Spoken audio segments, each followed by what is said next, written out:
Hai sahabat Instagram, kembali lagi di IGTV saya dalam konten audio resensi buku.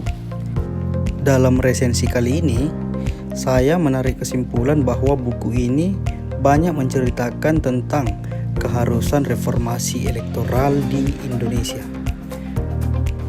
Terlebih seperti saat ini, banyak daerah yang akan melangsungkan pemilihan kepala daerah.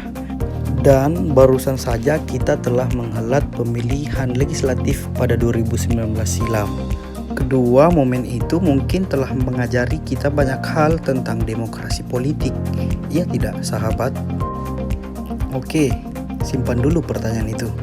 Mari kita ulas resensi buku ini. Sebelumnya, dalam resensi ini telah saya bagi ke beberapa subbab. Yang pertama, subbabnya adalah tim sukses dan klientelisme. Jadi, buku ini dibuka dengan mempertegas praktik tim sukses yang bersifat ad hoc, cenderung tak mendasari pilihan politiknya dengan hal-hal yang berjangka panjang dan ideologis, melainkan berdasar pada kepentingan praktis yang berjangka pendek. Sederhananya, hal itu adalah praktik klientelisme yang marak ditemui dalam kontestasi pemilihan umum di Indonesia.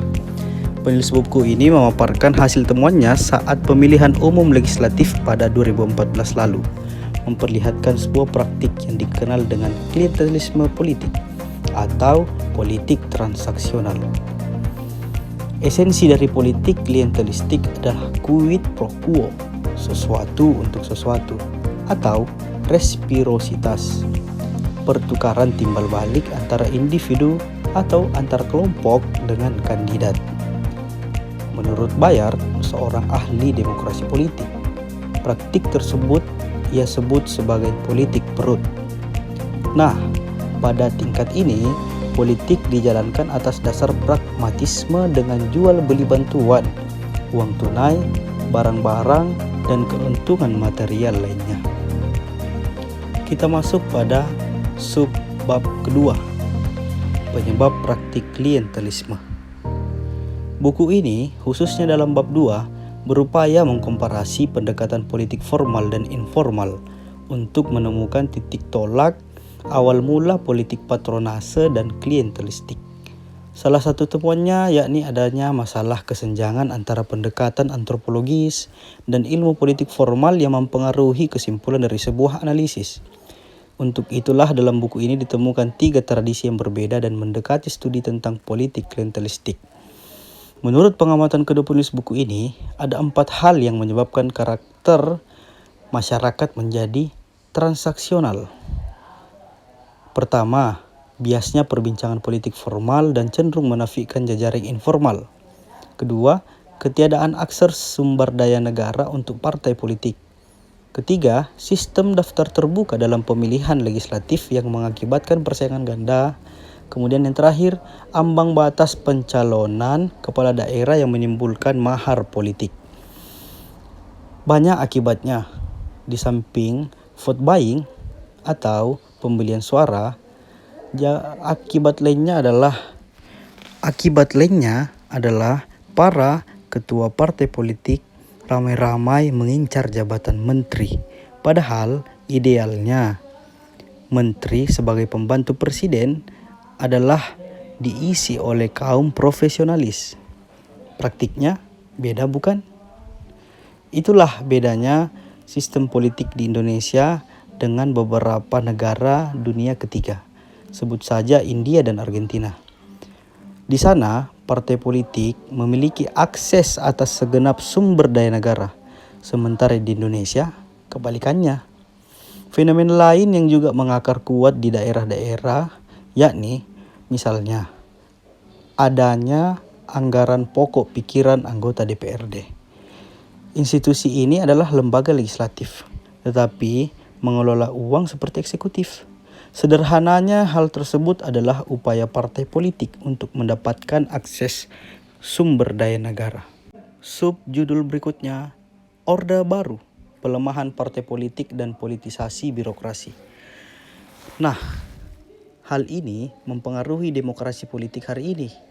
adalah arah dan sistem pemerintahan yang diberlakukan oleh rezim Orde Baru. Bagaimana tidak, saat itu selain menyederhanakan partai politik, juga melakukan politisasi terhadap aparatus pemerintahan hingga di akar rumput. Misalnya dengan memutuskan urusan warga kepada ketua RT dan RW, bahkan kepala desa. Akibat dari semua itu, negara dengan segala perangkatnya menjadi pusat penyaluran distribusi sumber daya publik. Hal ini jauh berbeda dengan kondisi demokrasi politik lagi-lagi di India dan Argentina. Di sana, untuk mengurus administrasi ke rumah sakit atau keterangan miskin, cukup mendatangi kantor partai politik. Sementara di Indonesia, mesti melalui pemerintah desa, RT, RW, dan kelurahan. Adapun dalam aparatus pemerintahan sudah terbiasa dan bahkan menyaksikan dengan mata kepala sendiri apa yang disebut sebagai kolusi, nepotisme, dan korupsi. Singkatnya, perubahan sistem politik dengan terjadinya demokratisasi setelah tahun 1998 pada dasarnya adalah sebuah transisi dari bentuk distribusi klientelisme yang terbatas ke distribusi klientelisme yang masif, sekaligus mensyaratkan ketokohan serta jejaring individu seorang politisi. Akibatnya, pertimbangan ideologis atas suatu partai tak lagi memiliki ruang khusus, melainkan berpusat pada patronase atau jejaring individu para aktor politik. Penutup. Itulah segenap keharusan mengapa kita mesti mereformasi sistem elektoral di Indonesia. Menurut kerangka dalam buku ini, ada dua pilihannya.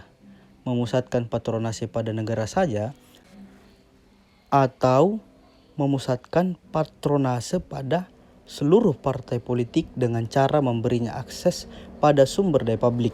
Sebab, jika tidak, patronase individu seperti saat ini berlaku akan terus mengabaikan transformasi ideologi dalam arena politik praktis dan secara perlahan merubah pandangan dunia masyarakat Indonesia menjadi materialisme murni.